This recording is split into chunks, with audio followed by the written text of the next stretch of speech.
with Tucker Carlson tonight. For months now, privately, we've been searching for a meaningful definition of the word equity. We've consulted linguists, we've dusted off moldering reference books, we've scoured the four corners of God's own internet, all in an effort to figure out what equity is. We've done this not for pleasure, we have hobbies, but because we feel it's our duty as a news program. Equity is now the organizing principle of the United States of America. On the very day he was inaugurated, Joe Biden signed Executive Order 13985. That order makes equity mandatory across the federal government and all the agencies. And yet, strangely, neither Joe Biden nor anyone else in the administration has ever defined the word. So what is equity?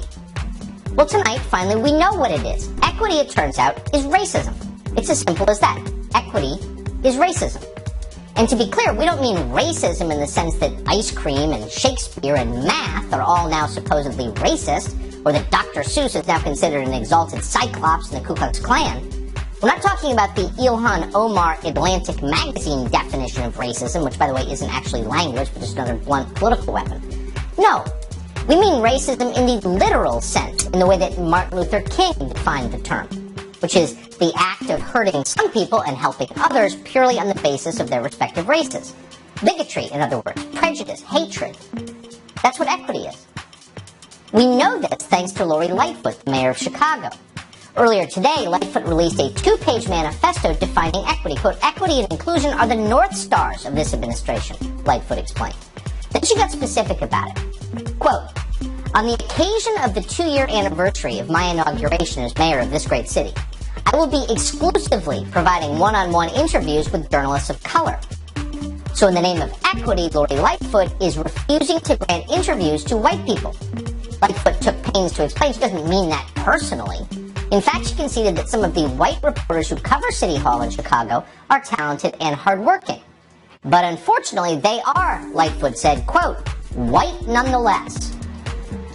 So there it is, as plainly as anyone has ever said it out loud. White people are disqualified because they are white, not because of anything they have done, or said, or think. Lori Lightfoot doesn't care about that. She says so. Lightfoot is not interested in what these white people might be like as individuals, as people. She doesn't even care what kind of white they are. Their ancestors could be from Italy, or Luxembourg, or Finland, or Spain. They could be members of the British royal family. They could be penniless Romanian immigrants living in a box on the sidewalk on Michigan Avenue. Rich or poor, it doesn't matter to Lori Lightfoot. To Lori Lightfoot, all that matters is the fact they're white, because all white people are the same. They are entirely defined by the color of their skin. You can see how this makes life a little easier for Lori Lightfoot. She knows who to hate just by looking at them. If someday the Chicago police round up the entire population of the city, Lori Lightfoot would have no trouble pulling the right ones out of line for punishment. By the way, in case you're wondering, yes, that was a Nazi reference. It was deserved. Lori Lightfoot is a monster. Any society that allows politicians to talk like this has a very ugly future ahead. Very ugly. But of course, no one said much at all about what Lori Lightfoot said in her manifesto. Even Chicago reporters, some of whom could no longer do their jobs purely because of how they were born, offered only tepid complaints. Listen to this person from NBC. Another reporter called and said, hey, I'm hearing they're only talking to black or brown journalists. And I said, what? It doesn't even sound real. And so I reached out to the communications director, Kate Leffergy, and she texted me back and said, yeah, that's true. She said, no, white reporters have been they're in the room for the majority of the year, and it's time to hear from other people. What? Can this be real? What you just heard was confusion, but not outrage. And yet there's nothing confusing about who Lori Lightfoot is. Lori Lightfoot is a dangerous bigot. Lori Lightfoot is hurting other people because of their race. That's the crime, but of course it's the one thing nobody wants to say out loud. Here's the response from a reporter at the Chicago Tribune. Quote, I'm a Latino reporter whose interview request was granted for today. However, I asked the mayor's office to lift its condition on others. And when they said no, we respectfully canceled. Politicians don't get to choose who covers them. End quote. Talk about missing the point completely. And by the way, of course politicians can choose who they talk to. All of us have that right, thank God.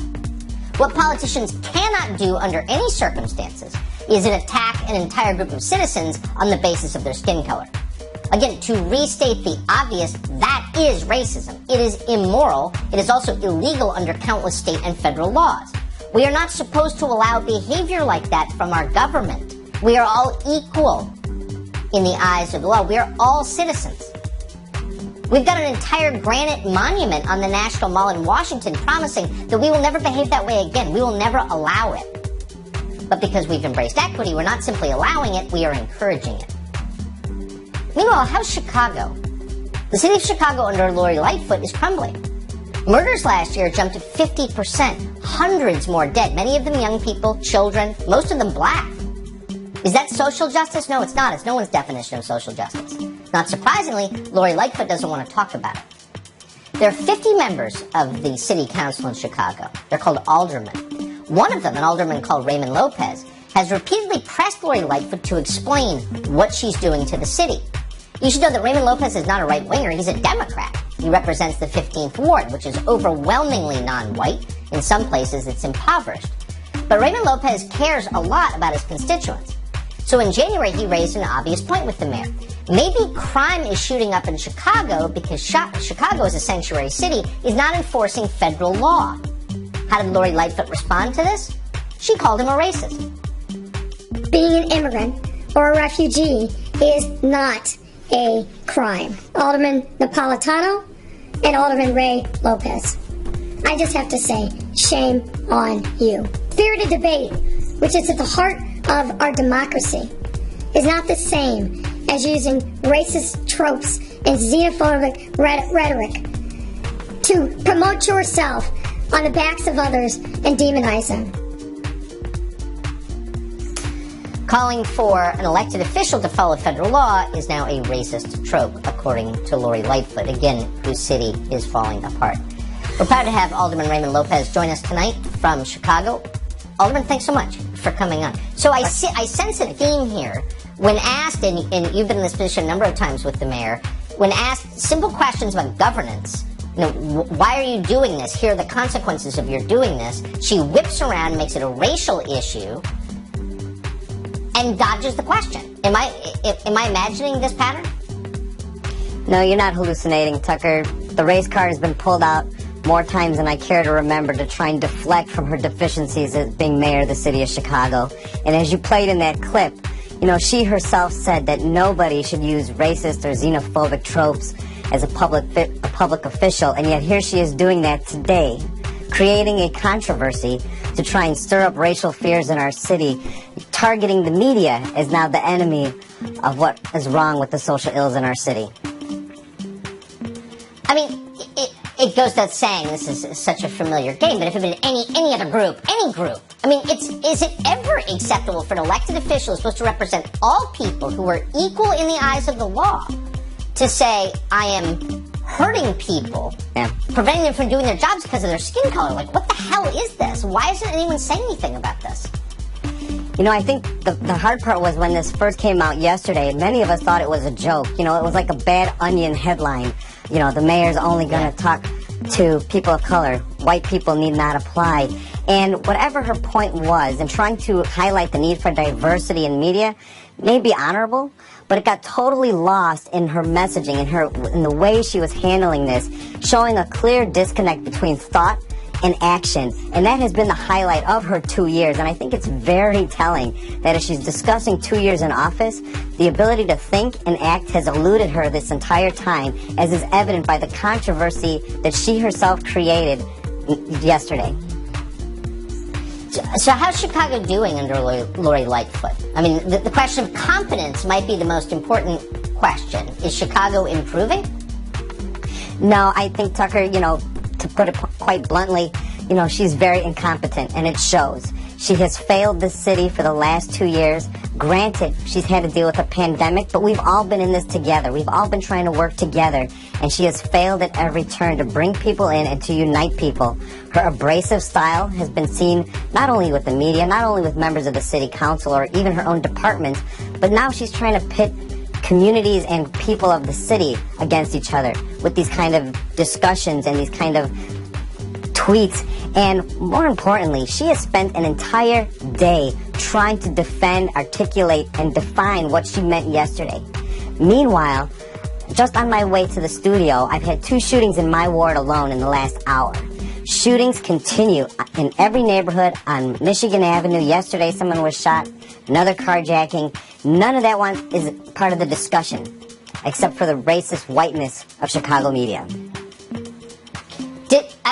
You talk to her a lot. I mean, you're one of 50 aldermen. She's the mayor. You're in the city council. Does she seem aware of the fact that for most people of all colors, the threat of getting shot may be the kind of defining fact of their lives? Does she seem really worried about that, working to fix it? Sadly, I think the disconnect between what her reality is guarded at her home versus what the reality is in the other 77 neighborhoods in the city of Chicago is not one and the same. And recently we saw with her emails being leaked that she clearly is not aware of what is going on in the communities. And whenever people try to pierce her reality with the truth, she questions their motive. She questions what the angle is. She questions why she's being told these things that she has never heard before.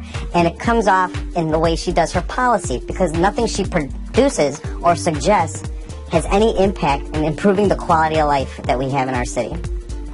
Yeah, I've noticed. I mean, the clip that we played where she whips around on you and another alderman and says that you're racist and you're scapegoating immigrants. I don't even know if you have any white people in your ward. You've got an awful lot of immigrants in your ward, though, don't you?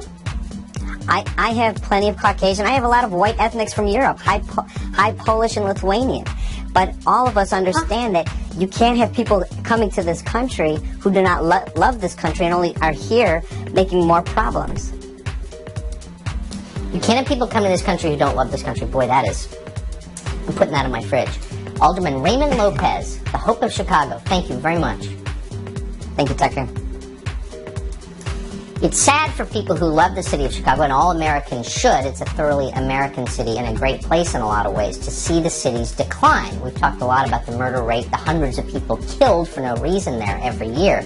We've talked very little about the physical filth, but that's a reality of life there, too. Chicago is infested with rats, to the extent that one Chicago animal shelter, the Treehouse Humane Society, is releasing feral cats to get the rats under control. So the shelter is, for a fee, placing 2 to 3 cats outside of businesses and residences that call for help with rats. Seems kind of inspired. Does it actually work? Well, we wanted to talk to someone who would know the answer. Jordan Reed is a rat wrangler. He says, in fact, dogs would be more effective. We wanted to talk to him for a moment tonight to put a finer point on that. Mr. Reed, thanks so much for coming on. First, before you get into your preference, dogs over cats, ferrets maybe, describe for us the rat problem in Chicago tonight. Well, I don't know much about it because I'm out on the West Coast. I only know that I get a lot of phone calls and emails on a continual basis inviting me to come out. Right. I mean, that's kind of the point. I mean, you're 1,000 miles away, and the city of Chicago is reaching. That's how desperate they are, overwhelmed they are by the Norway rat problem. Tell us, when you hear of people releasing feral cats to keep rats under control, you chuckle silently to yourself, don't you? The ignorance. Just a little bit. Feral cats are well known for the problems they cause to native species, and they're not known for catching rats. Yeah. Right. And by the way, anybody deeply familiar with feral cats would know that. So what would you recommend? Well, I like to promote the use of dogs, and I'm well known for my work out here in California and Oregon. The use of terriers, as well as dealing with the management problems that's creating the rats. Terriers, as they were called in Great Britain so long ago, ratting dogs. How many rats can a well-trained ratting dog, a terrier, take out in the course of an evening, would you say? Just ballpark. Well, I often take my dogs out for 3 or 4 hours, but to farm locations, and I've caught well in excess of several hundred in that time period with 3 or 4 adult dogs. Several hundred? Well, that's remarkable. Do you let your dogs eat them? No, sir. Just in case of poison, training to drop it is one of the first commands they learn. Yeah, so like a bird dog, you don't eat the quail, you drop it at the feet of your master. And I go around... I'm sorry? I just go around and collect them after they're dead. What do you do with them? We give them to falconers or we compost them. Yeah, nothing is wasted. Use the whole rat. I like that. And last question. What do your dogs think of it? I mean, how proud are they after killing 200 rats in a night? Well, I would answer that question by saying the reason I have chosen this as my fun activity is because I'm embracing the true nature of the dog. So it is my belief that this is truly in the nature of the animal, and because I like terriers, I have to give them an activity. I love that. I love dogs too, and I agree with you completely. Jordan, thanks so much for coming on tonight. It was great to talk to you. I hope you'll come Thanks back. for having me. So Chicago, great city though it is, has an awful lot of problems, not just rats and a racist lunatic mayor. We traveled to the city for a deeper look into the crisis there. We got many hours, hundreds of hours, of never-before-seen surveillance footage from the city. Some of it is too shocking to air. You can see what we did assemble, though, on our new show, Tucker Carlson Originals. It's on Fox Nation. Here's a clip from it. Kirstie Alley turns out to be a really interesting, smart person and very fun to talk to. Apparently, former President Trump was watching. He put out a statement about it about 20 minutes ago. We'll show you an extended preview of our conversation just ahead. And the CDC's director is out today with a stunning admission about where the coronavirus came from. In the end, the truth emerges. We'll tell you what she said next. Well, the director of the CDC just made a remarkable admission about where the coronavirus likely came from. Fox's Trace Gallagher has that story for us tonight. Hey, Trace. Hey, Tucker, this back and forth between Louisiana GOP Senator John Kennedy and the CDC director is enlightening because it illustrates a significant shift. Example, last week, Dr. Tony Fauci said there needs to be a thorough investigation into whether COVID-19 originated from a lab in Wuhan. Last year, Fauci knocked down that lab theory. And today, Dr. Rochelle Walensky was asked her thoughts on the origin of the virus. Watch. What are the possibilities? Certainly the possibilities of that most coronaviruses that we know of are of origin from that have infected the population. SARS-CoV-1, MERS generally come from an animal origin. And Are there any other possibilities? certainly a lab-based origin is one possibility. Lab-based origin, that answer is key because just a few months ago, liberal media maligned that theory as baseless and political, mostly because former President Trump, former Secretary of State Mike Pompeo, and former CDC Director Robert Redfield all said the evidence was compelling and should be investigated. Even the Director General of the World Health Organization went against his own team and said China needs to provide answers. And breaking today, Republicans on the House Intel Committee say there is significant circumstantial evidence that the virus came from a lab in Wuhan, including that in the fall of 2019, several lab workers got sick with COVID-like symptoms. Bottom line here, Tucker, the Wuhan lab theory is gaining steam and gaining supporters. Tucker. Amazing, but not surprising. Trace Gallagher, thank you so much. Yeah. For more than a year, they lied about it. They lied. They attacked us for saying it. They're not the only ones who lied, though. We know that Andrew Cuomo lied about nursing home deaths in the state of New York. That's come out, too. Media organizations didn't cover that story. Instead, they accused the governor of Florida, Ron DeSantis, who they worry could run for president, of manipulating his state's coronavirus data. And they had evidence to prove it. Various news outlets cited a supposed whistleblower who had previously worked at the Florida Department of Health. It was a woman called Rebecca Jones. Now, Rebecca Jones claimed she was instructed to delete data on COVID deaths. And over at CNN, Andrew Cuomo's brother treated Rebecca Jones like a living oracle. And I want to bring in former data scientist for the Florida Department of Health who co-founded the COVID Monitor. Why do we keep closing down schools when the rate is so much lower than it is in the rest of the communities? For example, New York City, they just hit the 3% mark, but the schools are only 0.17. Why shut down our schools? You're saying I have my facts wrong. Part of the reason of shutting down a school or school system is to prevent the case rate from getting higher. If you allow the case rate to become high, then you've acted too late. Oh, she's a data scientist, says Andrew Cuomo's brother. Over at MSNBC, Rebecca Jones was more like a religious figure. Rebecca Jones, the light is shining on you. Don't be scared because the whole country now is watching you and your family and what they do to you. So anyone who pushed back on any of this, well, of course, they were sexist for questioning Rebecca Jones.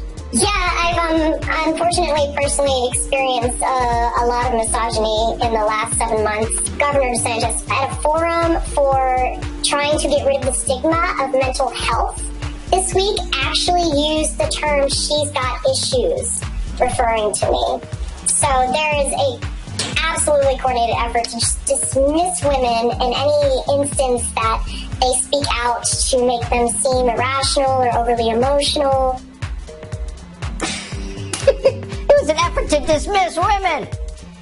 Well, one long and genuinely fascinating new magazine piece takes Rebecca Jones very seriously. Doesn't dismiss her at all, but concludes that she is a total fraud.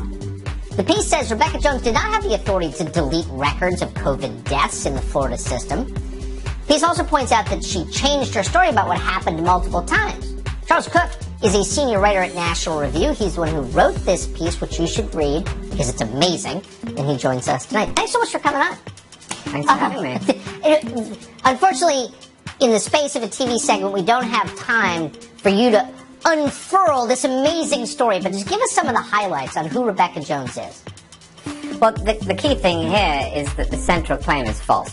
And this is not a political question. It's not a question of Republicans and Democrats. It's not a question of whether you like Ron DeSantis or you like Florida or you think he got it right. As you said, Rebecca Jones made a clear claim, an objective claim, a claim that can be falsified, and that is that she was told by Dr. Shamariel Roberson, who is the Deputy Secretary of Health in Florida, is a chronic disease epidemiologist, to fudge the numbers, to edit the raw data. Now, if that were true, that would be an enormous scandal. But it's not. First, it didn't happen. There's no evidence that it happened. But suppose for the sake of argument it had. Rebecca Jones was not in a position to do what she said she was asked to do. She didn't have the permissions. She's not an epidemiologist. She's not a scientist. She's not a politician. She was a dashboard manager. Her job was to manage the public-facing dashboard with the numbers on it. She got copies of the data in Excel format. She could not write the Merlin database, which is what Florida uses. She could not have done that. The story is false. So, and she also had the kind of amazing backstory that really has to be read to be enjoyed. And again, I hope that our viewers will read it because it really made my afternoon one day. But what's amazing is you verified this. You put a lot of work into this piece, but you'd think that Andrew Cuomo's brother could have called over there and said, hey, did this lady actually have the ability to do what she says? Nobody did that, so far as I can tell. Well, that's another key point. The documents that I used, and they're all referenced throughout the piece, they're all linked on the online version of the piece, are public information. All of them. The criminal records are public information. The labor file is public information. These have all been in the public domain for months, maybe longer. Anyone could have looked them up and read them. And when you read them, what you find is that this is somebody who was indulged by the Florida Department of Health. Not targeted, indulged. When she was hired, they knew that she had a pretrial intervention program in Louisiana that had wiped away 4 misdemeanors, including assaulting a police officer. They knew she had a deferred prosecution in Florida. And as her behavior got worse and worse within the department, they kept her around. They took her off the dashboard, but they reallocated her. They didn't fire her. It was only when things got untenable that the department fired her, and as a thanks for that, she started lying about them in public, and then she illegally accessed their computer information and downloaded the personal information of 19,000 state employees. So yeah, this is somebody who has a history. She's an ambitious young lady. Has she been signed yet to a CNN contributor contract? Well, I don't know. She has 2 trials coming up, both in the state of Florida, so we'll have to see how those go first. All right. Well, we'll wait to see her on Don Lemon's show again. Mr. Cook, thank you. Thank you. Kirstie Alley's been around Hollywood for 40 years. Lost a lot of friends recently because of her political views, but she has not stopped talking. She has a lot to say. Our interview with Kirstie Alley was really interesting, kind of inspiring. Part of it straight ahead. We don't talk to a lot of actors on this show. Honestly, most of them hate us and would never come on. But even those who would come on aren't that interesting when you talk to them. When they're not reading a script, they don't have a lot to say. Sad but true. Kirstie Alley is not that person at all. Kirstie Alley has been in films and on television for 40 years. When she has no script in front of her, she has a lot to say. More than we even imagined. It was an amazing conversation. Went on for about an hour on Tucker Carlson today. It's on Fox Nation. Here's part of it.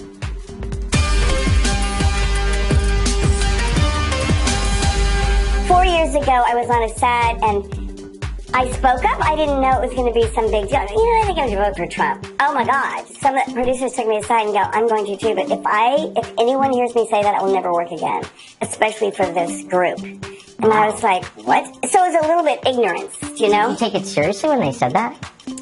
That they would be fired? Yeah. I knew they would be. Oh, wow. When they first said it, I thought, right, who cares? Right. Then in the last 4 years, I've seen, like, right, who cares? Because people go, you're so brave. I go, no, I think I'm stupid because, honestly, it is a real situation. It is a real blackballing situation. And it's so strange to me because artists are free thinkers for the most part. Yes. You know, and they all think differently. In my whole career, let's say when I did Cheers, everybody's different. Yes. They had different political views. That's what made everyone interesting. So this whole thing is just psycho to me. So it wasn't that way. I mean, people were liberal or gave for the Democratic Party, but there was a freedom of thought and expression that allowed artists to create. Right. I'm not saying we never said, like on Cheers, I think there was only like one of the cast members that was going to vote Republican, and I remember us all going like, well, he's crazy, so of course he's going to vote Republican. Right. You know, but it was like, who cares?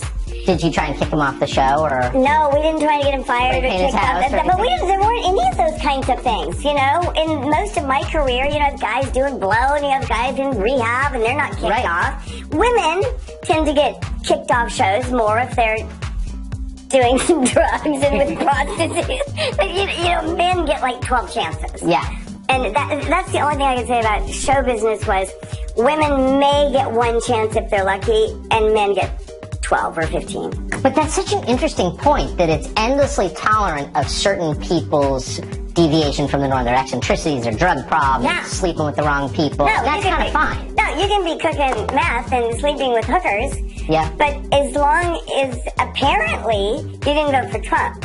So it's, you know, I feel like I'm in the twilight zone a bit with the whole concept of it, because an example is on Twitter. I had many celebrities followed me, and now I think like 3 follow me. So they actually took you off the list. They unfollowed you. Oh yeah, and I am going. I'm the same person. You know, I literally voted for Obama twice. Right. And I'm like, oh, so you liked me when I voted for Obama, and now you're this, and it sort of it's made me have to rethink weirdly my whole friendships. I just started watching certain things in the world.